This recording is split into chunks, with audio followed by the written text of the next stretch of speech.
जो आपके भाग्य में लिखा है वह कहीं से भी आप तक पहुंच जाएगा। एक बार कृष्ण और अर्जुन एक गांव से गुजर रहे थे। रास्ते से गुजरते समय एक गरीब आदमी को भीख मांगते देखा।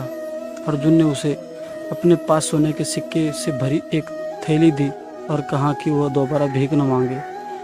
सोने से भरा थैला निश्चित रूप से उसकी जान बचाएगा। वह खुशी खुशी घर चला गया, लेकिन चोर ने देख लिया और उसका पीछा कर बैग लूट लिया। बेचारा अपने भाग्य को दोष देने लगा। वह अगले दिन फिर भोजन के लिए भीख मांगने लगा। अर्जुन ने पूछा, कल मैंने तुम्हें बड़ी भिक्षा दी थी, परंतु आज तुम फिर भिक्षा मांग रहे हो। उन्होंने हमें इसके बारे में बताया। अर्जुन को बुरा लगा। उसने उसे अपने पास एक बहुमूल्य मोती उपहार में दिया। वह खुशी खुशी मोती को घर ले आया, लेकिन घर में गरीबी के कारण कहाँ रखूं यह समझ नहीं आ रहा था।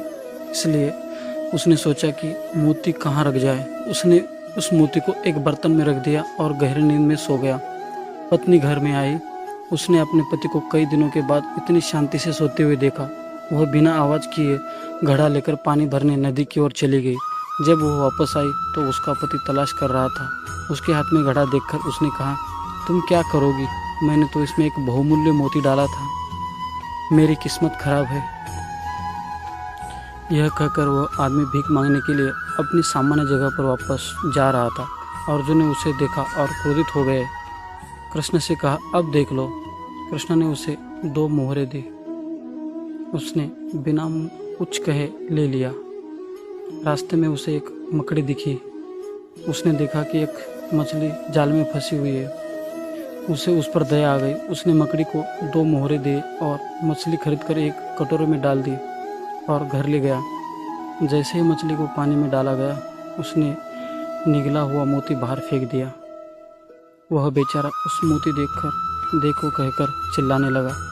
उसकी झोपड़ी से बाहर निकल रहे एक शातिर चोर को लगा कि किसी ने उसे सोने सिक्के का थैला ले जाते हुए देख लिया था।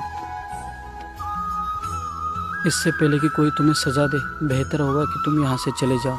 यह कहकर उसने सिक्के की थैली उस गरीब आदमी को दे दी। वो वहाँ से भाग गया। बेचारा हैरान रह गया। मोती भी मिल गया और थैली भी। अगले दिन उसने कृष्ण को याद किया और धन्यवाद दिया। तब अर्जुन को आश्चर्य हुआ। उसने कृष्ण से पूछा, सबसे पहले मैंने तुम्हें मोती दिए, मोहरे दिए, लेकिन तुम्हें वो चीज़ें नहीं मिली, लेकिन तुम्हें वो दोनों मोहरे कैसे मिल गए? कृष्ण ने कहा, पहले वो सिर्फ अपने लिए ही सोच रहा था कि उन्हें क्या फ़ायदा हुआ। 2 टिकट मिल गए तो उन्होंने अपना ख्याल छोड़कर किसी और के बारे में सोचा। जो दूसरों के लिए प्रयास करता है वह समृद्ध होता है। यदि तुम अच्छा काम बोओगे तो अच्छा प्रतिफल मिलेगा। इसलिए मैंने कर्म योग में कहा है कि अच्छे कर्म करते रहो। इसी बात को ध्यान में रखते हुए कृष्ण कहते हैं कि हमें अच्छे कर्मों को त्यागे बिना अपना कर्म करते रहना चाहिए। दोस्तों, वीडियो अच्छा लगे तो लाइक और सब्सक्राइब कर दीजिए। धन्यवाद।